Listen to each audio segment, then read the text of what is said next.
Shalom, saudara-saudariku yang dikasihi Kristus. Kita bertemu lagi di dalam Lunch with Jesus. Siang hari ini kita akan bersama-sama merenungkan firman Tuhan yang diambil dari Lukas bab 24 ayat 13 sampai 35. Karena perikop ini sangat panjang, saya tidak akan membacanya semua, tapi saya akan memaparkannya secara garis besarnya saja. Waktu terjadinya perikop ini adalah pada hari ketiga setelah Yesus wafat. Ada dua orang murid Yesus yang dalam perjalanan ke Emmaus. Mereka berjalan kaki pulang ke kampung halaman mereka karena mereka merasa gagal mengikuti Yesus. Mereka yang semula mengharapkan bahwa Yesus bisa menjadi pemimpin mereka, menjadi raja mereka, yang akan membebaskan mereka, yang akan membebaskan bangsa Israel dari penjajahan Romawi. Mereka berharap Yesus bisa menjadi raja seperti Raja Daud.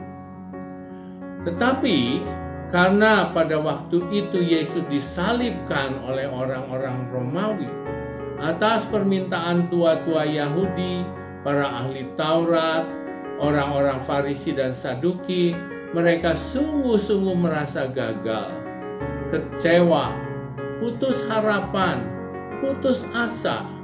Dengan lesu mereka berjalan pulang.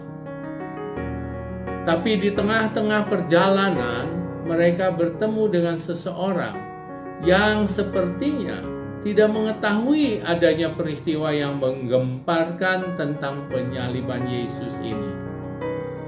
Maka terjadilah percakapan yang intens, percakapan yang intim dan menarik di antara mereka tentang Yesus dan dalam hubungannya dengan kitab para nabi. Mereka berbincang-bincang sampai akhirnya tiba di rumah mereka dan mengajak teman baru mereka itu untuk bermalam dan kemudian mengajak makan malam bersama. Pada waktu itulah teman baru mereka itu berdoa dan memberkati makanan yang disediakan. Barulah mereka sadar bahwa teman baru mereka itu adalah Yesus. Ayat 31 mengatakan, ketika itu terbukalah mata mereka dan mereka pun mengenal Dia. Tiba-tiba Ia lenyap dari tengah-tengah mereka. Ayat 33 mengatakan, lalu bangunlah mereka dan terus ke Yerusalem. Di situ mereka mendapati ke-11 murid itu. Mereka sedang berkumpul bersama-sama dengan teman-teman mereka. Dari perikop ini kita bisa menarik pelajaran. 1.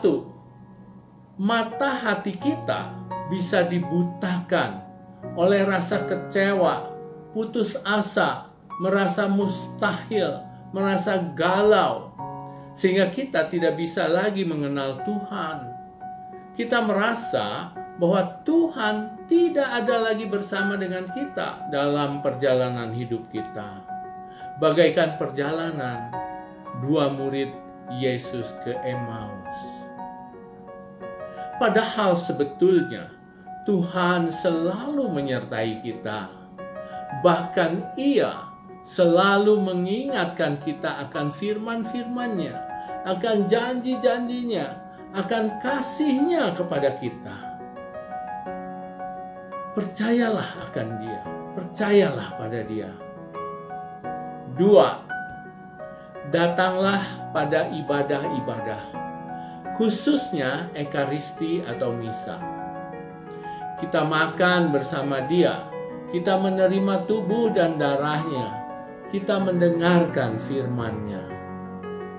3. Datanglah, temuilah Dia di Yerusalem, artinya di keluarga kita, di komunitas kita, di gereja kita, di lingkungan kita, bahkan di masyarakat kita. Back to Jerusalem. Seperti ayat 33 mengatakan, lalu bangunlah mereka dan terus kembali ke Yerusalem. Padahal hari sudah gelap, perjalanan akan lebih susah, lebih berbahaya, perlu bawa obor. Namun mereka segera berangkat karena mereka punya harapan baru, semangat baru bahwa mereka akan bertemu dengan Yesus. Sehingga perjalanan menjadi terasa ringan dan cepat. Kalau kita ringkas apa yang sudah kita pelajari, ini bisa menjadi satu pelajaran buat kita manakala dalam hidup ini kita menghadapi masalah yang berat. Kalau kita menghadapi masalah yang berat, yang pertama kita harus tenang. Jangan panik. Berdoalah. Mohonlah pada Tuhan. Percayalah pada Tuhan. Karena Ia ada bersama dengan kita. Mohon pertolongannya. 2. Rajin-rajinlah beribadah. Khususnya datanglah ke Ekaristi, menghadiri misa. Karena di sana kita akan bertemu dengan Yesus. Kita akan menerima tubuh dan darahnya. Kita akan mendengarkan firman-firman-Nya. 3. Back to Jerusalem. Kembali ke komunitas kita. Dan bersama dengan komunitas, kita datang kepada Tuhan. Kita bertemu dengan Tuhan dalam doa. Amin. Marilah kita berdoa. Dalam nama Bapa dan Putra dan Roh Kudus. Amin. Allah Tritunggal yang Maha Kudus, kami bersyukur padamu Tuhan, karena kami tahu Engkau selalu menyertai kami dalam perjalanan hidup kami. Kami tahu bahwa Engkau akan selalu menemani kami. Engkau tidak akan pernah meninggalkan kami. Karena itu ya Tuhan, kami mohon padamu, bimbinglah kami, agar kami selalu memiliki iman yang teguh, agar kami selalu taat dan setia padamu, agar kami dimampukan untuk dapat melakukan perintah-perintah-Mu. Terima kasih Tuhan, demi Yesus Kristus Tuhan dan pengantara kami. Amin. Dalam nama Bapa dan Putra dan Roh Kudus. Amin.